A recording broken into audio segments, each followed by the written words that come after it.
Suman, thank you for joining me today. I really appreciate it. How are you doing? Doing great. Thank you for having me. Lovely to be on this podcast. Yeah, thank you. Yeah, I know we've got a bit of a time difference. You being in India, me being in the Midwest. So I really appreciate you working with us and finding a time that works. I want to talk about your role, what you do at Freshworks. But can you first walk us through your career journey and how you got to where you are? Sure. I actually started my career in computer science. I have a degree in computer science, but post that, when I did my MBA, is when I got interested in human resources. And since then, there's been no looking back. I've been in this field for over 25 plus years now. Over the course of my career in HR, I have done a number of different roles. I have led regional, global teams at Whirlpool, then Dell Technologies, and at the Nielsen Company. And I took some time out prior to joining Freshworks to focus on my family. And today, along with my role at Freshworks, I really enjoy working with other startups. I actively mentor and advise many of them. I also enjoy working with a number of women founders, young and upcoming women leaders. A couple of years ago, a group of us founded what we call as Act for Women. It's an initiative that focuses on improving participation of women in the workplace, especially among startups. And also, it focuses on bringing women back to work. So it's been a fulfilling 25 plus years in HR and just continuing to enjoy myself. Great. Well, tell me about your current role as the Chief HR Officer at Freshworks. So you started in computer science. Now you're a Chief HR Officer. What do you do currently? Right. So my team and I, we support the growth of Freshworks and help scale our organization, our culture. But our biggest role is to create a happy work environment that enables all our employees to do their best and be their best. We take care of all things relating to organization, talent, leadership, people, culture, including talent acquisition, talent development, org development, employee experience, total rewards, social impact, diversity, and a whole range of other things that come into play. Great. There's so many questions I want to talk about from all you just said. So let's move into our first segment, story time. Welcome to Story Time. Story Time. Let me give you a story. You just mentioned that you are, an advocate for women. You talked about the group you're part of, Act for Women. And like I said, you're an advocate for women in the workforce and leadership. Why is this one of your passions? Sure, sure. Look, growing up, I grew up in a large family, right? Big group of, cousins, all of them. And we were always told and made to believe that we could be anybody we wanted to be and we can do anything we want to do. And that's kind of the confidence with which I grew up. But when you come into the workplace, you realize that there aren't too many people like you, and the number of women typically is very, very few. Again, that didn't dim my confidence or anything like that. The first ever time I experienced that was when I took a break. I told you before joining Freshworks, I took a break to focus on my family. And I figured that, after 15, 20 years of, being focused on my career, I can take a break and come back without skipping a beat. But I was really disappointed that it was just so difficult for me to get back into the workplace without having to answer so many questions. And that made me think about how hard we make it for women to, be a part of the workforce and come back to the workforce and make the choices that they need to make for, their professional and personal lives, right? That is when, after I joined Freshwork, I decided that, if I'm in a place where I can create impact today, then I want to make sure I pay it forward. And so that's part of why I've been so passionate about giving back and creating a place where it's equitable for women to be a part of Freshworks and also broader amongst the startup community as well. Is there a specific moment that you can point back to that really helped push you to be focused on the employee experience, changing the workforce? I mean, you talked about computer science, was your start, but is there a moment that sort of clicks to you where you go, I want to change this. I want to be in HR. I want to really focus on the employee experience. So I'll talk about a couple of different things, right? In India, we have this saying that everybody does computer science or has a degree in engineering and then figures out what they want to do, right? And so I graduated from college really young. I was still a teenager. And so I pretty much wasn't sure what I really wanted to do. And everybody did computer science. I did computer science too. And I was good at it. Not that I didn't enjoy it, but I didn't really have the passion for it. I could do it, but I really didn't find meaning in it.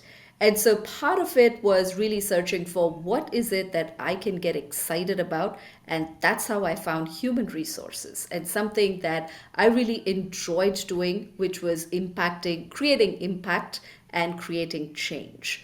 But let's talk about employee experience, right? Over the course of the last 20 years, you've seen that at the workplace, we've talked so much about, human capital, talent as a currency, all of that. Today, I think the world has changed so much. There's no uh, today's generation in the workforce doesn't really look at careers as a 20-year career, 15-year career, 10-year career. They're all looking at experiences. And so you start to think about what is it that you can do to create experiences that can enhance and enrich their professional life. And I think the biggest differentiator that organizations can have is actually employee experience. Everything else, anybody else can recreate the compensation or all of that others can recreate. The biggest thing employees look for today is employee experience, right? I personally felt it when I was looking to come back to work. And I was thinking about what is the kind of organization I want to be part of, right? Over the course of several years, I'd been part of so many different industries, so many different organizations. And after having taken a break, I wanted to come back to do something meaningful. And to me, the question was, what can I do that creates impact, that leaves a legacy? And to me, the biggest thing in being part of a startup was being able to create that legacy, impact, and experience. So that was my aha moment to say, I want to do something different. I want to create something different. And Freshworks just provided the perfect opportunity and platform to do so. Talk about I'm very curious. I love what you're saying here. Talk about what you mean when you think of the employee experience. Because as we're talking and you were just giving that answer, I was thinking, wow, the employee experience, for women is different than maybe for men. And then when you bring in diversity, equity, inclusion, that's a different experience. So what is an employee experience, and how are you trying to make a good one? That's a fabulous question, and I could talk to you for hours about it, right? And so when we started thinking about what is employee experience, and we talk so much about customer experience, right? Every company spends hours trying to decode customer experience, and you realize that there is no single solution that fits all profiles of your customer. It's exactly the same with employee experience. We actually took the same principles that we apply with our customers and tried to apply that to our employees. And so when we started unraveling what do we call as employee experience, there's actually three distinct categories that it falls into. And it's a sum total of how do people experience Freshworks, how do they experience their role, and how do they experience the culture. And it comes out in two or three different ways. The first and foremost is what we call as the workplace experience, right? And most often, companies talk about experience as a workplace experience, great foosball tables, good food, funky offices, all of that, which is important. But that's not the only experience that people look for. There are two bigger things. One is what we call as the digital experience, which is how work happens. But to me, the bigger one is the human experience. And that is where there is no one size that fits all. Human experiences at the workplace is all about at different moments that matter as an employee throughout your journey, how do you create experiences that can delight your employees? Just like how we talk about customer delight, right? At the time of an interview, at the time of your onboarding, at the time of career experiences and moving across jobs. At the time of life experiences, think about COVID, right? And what people went through, the kind of experience they have, or even when somebody is, say, leaving your company, the exit experience or the alumni experience, those are all the different things that employees experience Freshworks through. And that's how we actually create what we call as employee journeys. We have different personas, whether it's an early career employee, it's an experienced employee, senior executive, women, and we try and create experiences for each one of these that are different and that are important to them. And to me, that's what it's all about. It's human experiences at the workplace that create delight.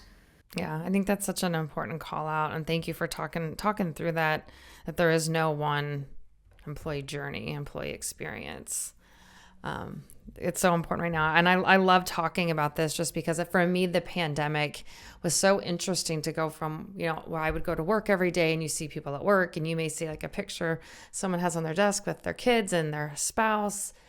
To all of a sudden now you're seeing them, holding their cat and rocking their children. Like it's been this incredible human experience to see people being in their human lives at work, which has been really, really incredible for me, and really inspiring for me to see a lot of women and men with children, or humans with children, and really taking care of themselves in their home. So it's been an interesting experience.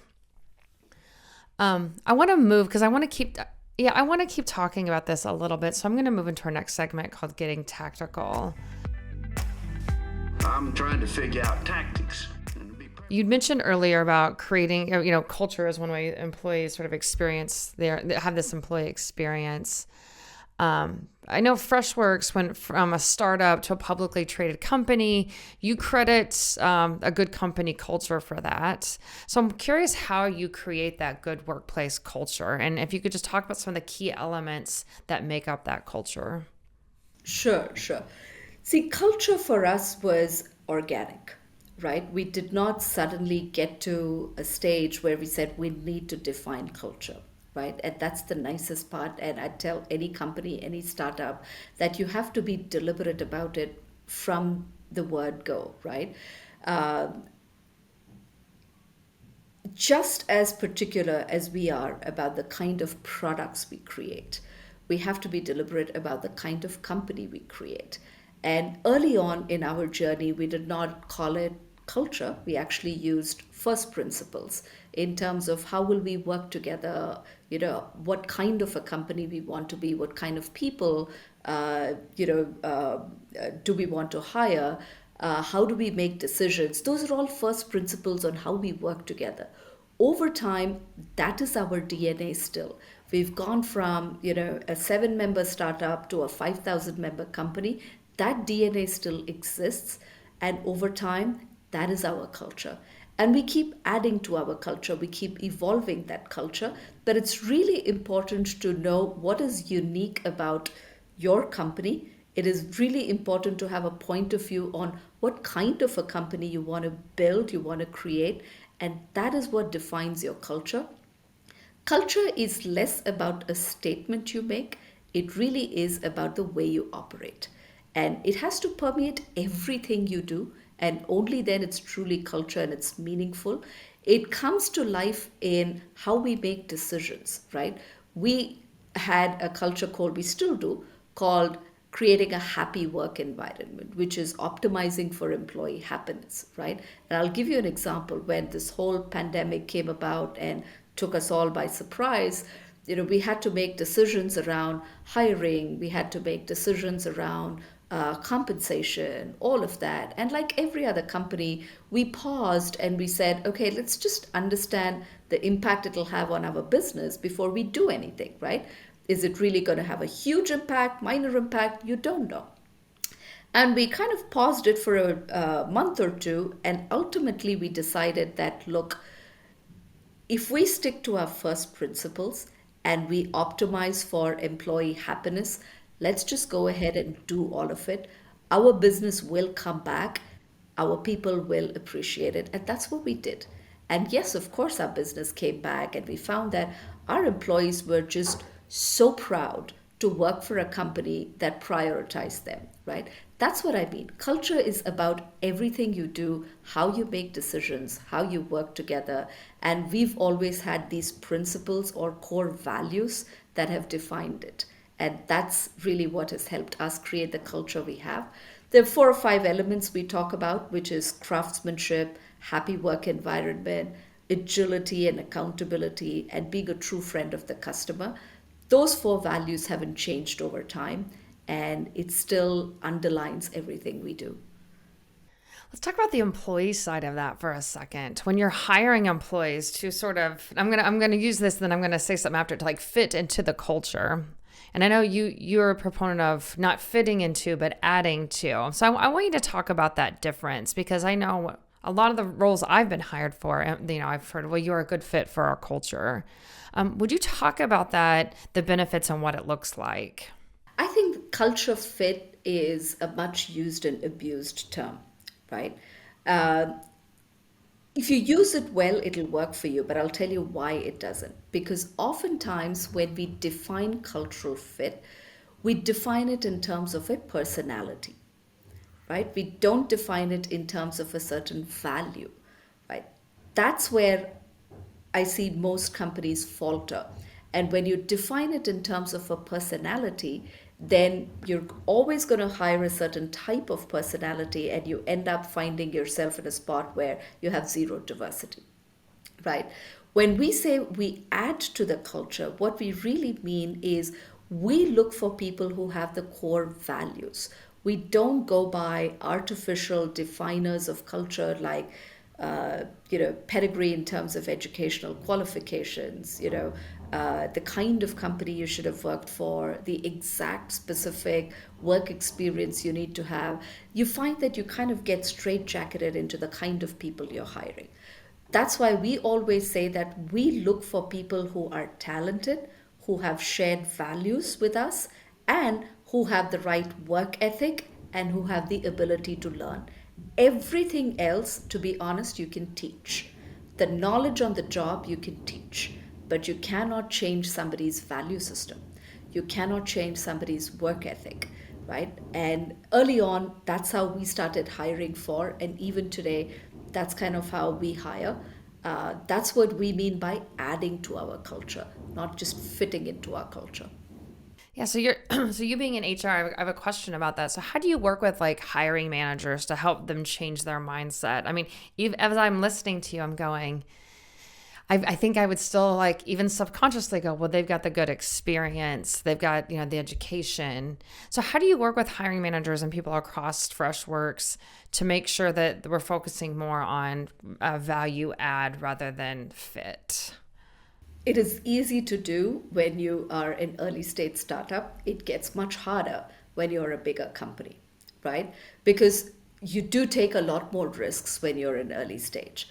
But when you have a lot of people who have come through a diverse route, that actually adds to that. So that's the first thing. We have so many examples around us of people who have been fabulous hires for us and have added to our culture, but don't come from the traditional background the way we define it. I think that's the first and foremost thing that gives a lot of encouragement to hiring managers, right?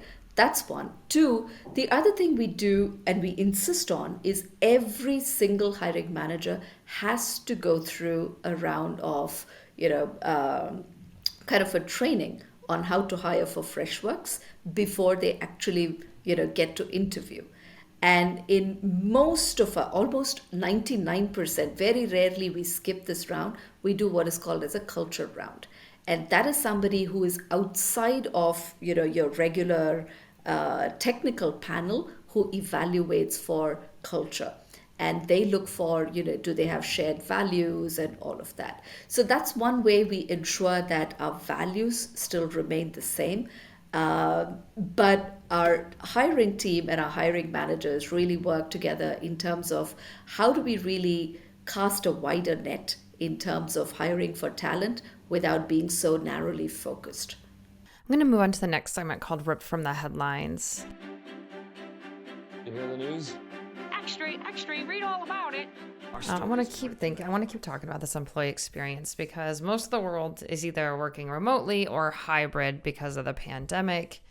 I know Freshworks has implemented a hybrid work environment. How are you ensuring that the employee experience, the employees are having the best employee experience possible? I know you mentioned digital, employee experience. What are you doing cross-functionally to make sure they have a great? So the one thing I will tell you is, for the most part, our employees have just loved coming back to work, even if it's for 2 to 3 days a week. And, it's just the kind of workplace experience they have, the joy of the workplace, and being able to meet colleagues, being able to, have those sidebar conversations, hallway conversations, meeting people you have never met outside of your Zoom conversations. It's just been such a joy to come back. And so we've not had to nudge people to come into work. As we announced that our offices are open for anybody who wants to come in, we actually saw a huge amount of footfall. We actually had to ramp to make sure that we are ready for that kind of number. So that's the first thing I'd say is in ours it's been organic. People have been overjoyed to come back, be a part of the community, getting to know folks again, meet people face to face. So the joy of the workplace is certainly there. But even before the pandemic, we always were flexible and allowed people the choice to work remotely when they had personal situations that warranted. Now we've just expanded that, right? And we've had people who now work from different locations, and we've been absolutely okay in terms of having people located where there is no Freshworks office as well. So the thing that is interesting to see is how do you create the same experience for them when they're not part of a Freshworks office on a day-to-day basis. And so part of what we do is really redefine what does workplace experience mean for people who are not in the office.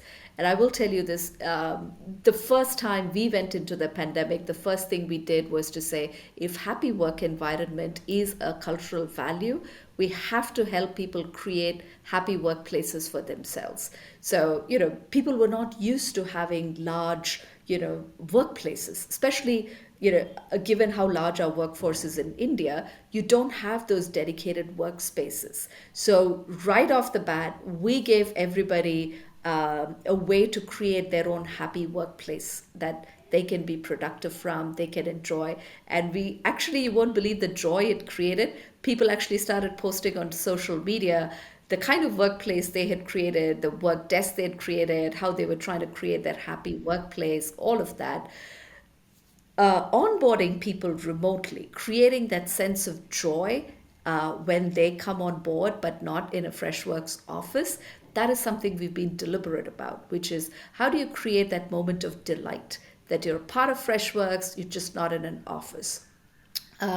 We constantly try and create, are there ways in which we can inject delight into how people work, even if they're not, in a physical office. Plus also, from time to time, we make sure that they get to travel, come, be a part of it, so they can experience, develop those connections, and make sure that they get to see Freshworks, in operation before they go back. So those are all ways in which you make sure that people have similar experience irrespective of where they work, right? It'll be slightly different, but you want to make sure that you're creating delight across both, whether people work in office, whether people work remotely. It's just, you have to be more thoughtful in how you're being inclusive of everybody and not just those who are in the office. Yeah. So thinking about that work from home or, work remote, I want to talk about, I know the women in the workforce is a passion of yours, but I want to talk about like how you, in your opinion, how did the pandemic work from home and how is it still affecting women in the workforce? Can you talk a little bit what you think about the any kind of changes there with women in the workforce? Yeah, I just think the pandemic had a disproportionate impact on women, especially, mums, I would say, and caregivers. We all know, we've all seen all kinds of studies, etc. And we've seen so many women around us kind of go through it, right? The responsibility of caregiving has been disproportionate on them. And especially during the pandemic, it's just been, a continuous, the lines between working for home and working from home just blurred for women, right? And so definitely, I think it has been hard on a number of women, but that is something we recognized, right when we went into the pandemic. We had a women's support group within Freshworks, and we kind of met often to really understand how is this going for them. While we had some of them say, "Hey, I'm enjoying the flexibility of waking up when I want," all of that stuff, we found that women had some really unique challenges.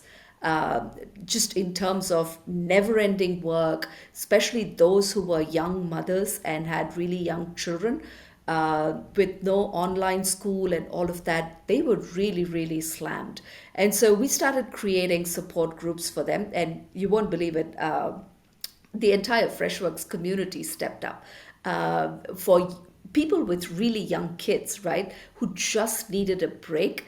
We actually had a group of people who came together and did Zoom sessions on, reading out stories for children.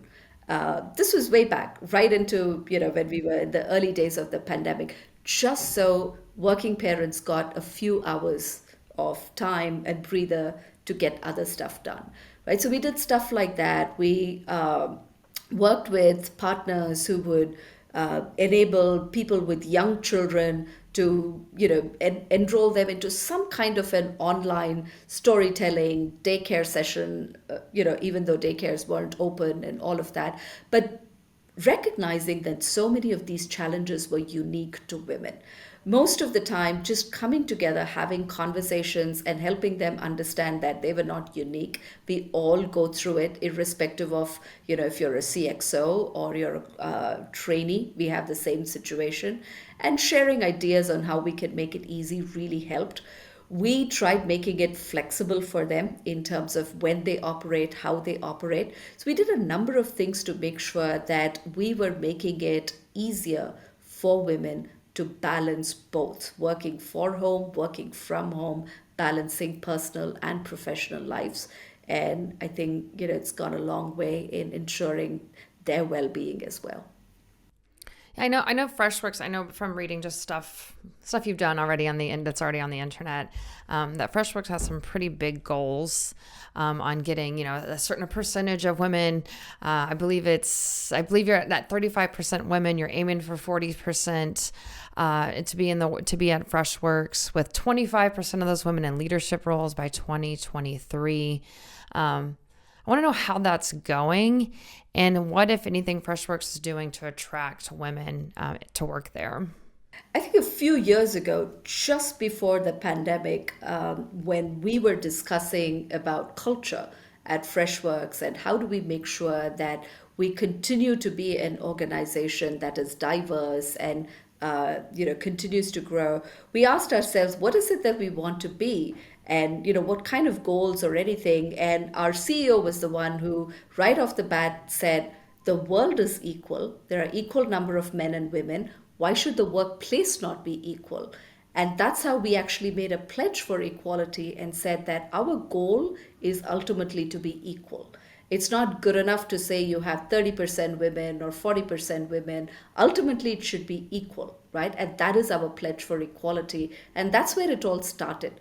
But we set milestones for ourselves to get there. And in the first year, we committed that we would be a third of our global workforce would be women, and we achieved that. And then we said we would be 40% by next year, and we're already at 35, so we will get to 40 by next year. And we said we'd have 25%. Actually, women in leadership is always the question, right? At the early stage of their career, you have so many women coming in, but as you go higher is when you really see that it tapers off. And that's really where we started.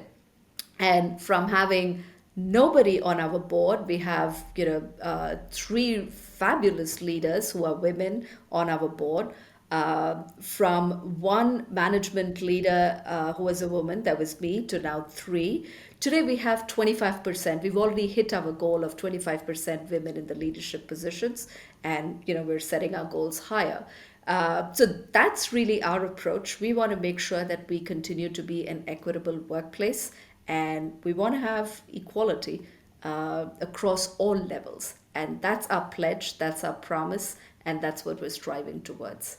So, one of the things we found that we are very good when it comes to attracting women in early career, right? We have a graduate trainee program, management trainee program. Across all of those, we actually have almost 50% men and women, which is fine. But it's only later on that we find that women tend to take a break and never come back, right? And so our biggest focus was on a couple of big areas. One is women in technology. So that is one we continue to ensure that we're being conscious in terms of having equality there. But the second big one is really, how do you make sure that the women that we have feel supported through their life journeys, and have the choice of remaining as a part of the workforce when they have caregiving responsibilities as well.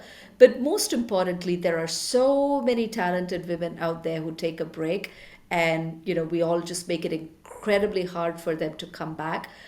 Our focus has been on bringing many of them back to the workplace. So we launched something called as a career restart program, both in India and in the US, and we'll do so in Europe shortly as well. And our aim is to reach out to women who have had to take a break for a number of different reasons, and see what are the opportunities that we have to bring them into the workforce. And what we do is not just hire them. Many of these women take a break anywhere between, say, 6 months to 12 years. I think the longest that we have who's come back to work is someone who's taken a break for 12 years. And a lot of times what we find is, it's not the functional technical skills, right? You still have the knowledge. A lot of times it's their confidence, it's their communication, it's their ability to think about how do they balance and what does balance look like when they restart work that they require help on. So we actually work with a couple of partners. In the US, we work with this group called Women Back to Work. And in India, we work with a leading business school called SP Jain. And all of these women that we select as a part of our restart program, we put them through a 12-week journey that prepares them to come back to the workforce. Because most of the time what we find is, they kind of get thrown into the deep end and they're trying to grapple with so many of these different things. So we want to make sure they're set up for success, and then we bring them back into the workplace. And, so far we're seeing good interest, good success. We just want to be able to scale this to a much, much bigger level than what it is today. Wow. How many people do you usually get in that program? This is the first time we've started. So we've got about 18 to 20 people in India. And similarly, we want to scale this to 100 and beyond. But, we've got lessons that we have learned. And the first ever time we did it was actually last year. And that's when we learned that you just can't hire them and, just bring them into a role. You have to make sure that they're set up for success. And that requires not just preparing them, but also preparing hiring managers and leaders for it. So that's when we kind of said, okay, let's have a more structured way of doing it. And so now we have those programs in place. We just kicked it off this January. And so we continue to have cohorts every 6 months that come on board with us. I want to pull out a theme that I'm hearing in what you're saying, Suman. I hear you now. This is like the third time saying, well, we've trained our leaders, we've trained our managers. I know you talked about on how to hire people and how to prepare to bring these folks into the workforce. To me, those are such big symbols of a good employee experience when you invest in not just your C-suite leaders, but your managers, and bring them all along on these crucial pieces of how you want leaders to sort of be in the workforce. and invest in them to put them through training and help bring them along. That's such a big marker for me of a good employee experience. I mean, sure, you could have, leaders who don't listen, but I think overall the fact that you're all investing in your managers and your leaders is such a big green flag on your employee experience at Freshworks. Thank you. I always say this, right? People experience Freshworks or any organization through their manager. It's not through a policy. It's not through the CXOs. They experience the organization through their manager.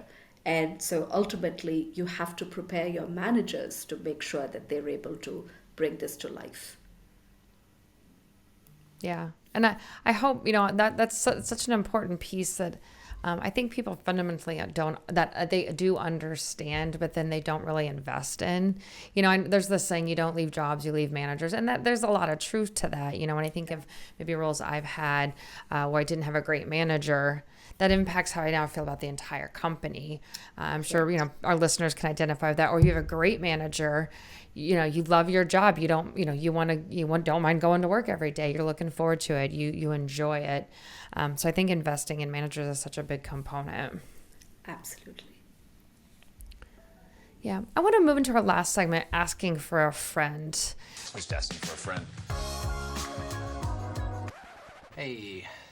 What do you think are the biggest challenges that HR professionals and leaders will continue to face in the future, or any new challenges that you think will pop up? I think the biggest challenge a couple of things, right? The first and foremost is as we come out of this pandemic, right? The whole concept of workplace has been blown apart, right? Anybody can work from anywhere and all of that, which is a great thing in my mind. I think it allows a lot of flexibility, all of that. But the challenge for HR leaders is really in terms of how do you scale culture in an environment where it is so distributed, right? You've got to throw out the old playbook and rewrite the playbook on how do you create culture, right? How do you bring employee experience to life? Those are playbooks that needs to be rewritten in the new normal, as we call it, right? I think that's the biggest immediate focus. We've all talked about the challenges around, retaining talent, attracting talent, but I'll tell you, it's been that way for the last 20 years. We all talk about war on talent, this, that, and the other every single time. The biggest thing I will tell you is how do you create great experience for employees, irrespective of where they are, irrespective of where they work, and create that passion and create that affinity and enthusiasm for your company. I feel as if I love that you made that comparison. If every employer paid the same amount for, let's say if you're a listener, you have a certain amount in mind and had the same level of benefits and everything equal there. The only differentiator is actually the employee experience and the culture. Absolutely. I know everyone's trying to get better at their jobs. What does that look like for you? At Freshworks, I will tell you this, even if you did nothing or did change jobs, you stayed in your same job, it'll look different 2 years from now, right? That's what a really fast growing company does to you, that you look back and you see how far you've come and how different your role is. And so for all our employees, the biggest development happens on the job. But to me personally, there are two things that I like to do. One is I do stay connected with my peers and mentors and look for ways in which I can continue to learn from others and know what's happening out there. What are others thinking about, all of that. But to me, there's a great deal of innovation that's happening in the startup space, in the technology space. And I look at parallels that it can bring to the HR space and to the employee experience space. And that's the one that I constantly learn as I'm speaking with so many new founders in terms of how they are, creating new playbooks, how they are, thinking differently about employee experience, how they're thinking differently about just, modes of work, ways of working, how they're thinking about using technology differently. I just think there's so much innovation that is happening today in the workplace with employee experience, with technology, work technology, that it's a fascinating time to be in the field of HR. And, I constantly learn in working and talking to, so many different new companies and startups and founders. So that's what gives me joy. Well, Suman, thank you. This has been a lot of fun. Before I let you go, will you tell our listeners where they can find you? They can find me on LinkedIn. I think that's the place I'm most active on. And you just look me up on LinkedIn, Suman Gopalan, Freshworks. Is there anything that we didn't cover today that you would like our listeners to know? I think we pretty much covered a number of topics, especially the two that I'm most passionate about, which is, diversity and inclusion, bringing women back to work, and employee experience. And like I said, I could talk for hours on this subject, but I do think that I'd love to leave all our listeners with the thought that if you truly want to win the war on talent, you had to think differently about how you create meaningful experiences for everybody so that they feel like they belong and they can thrive.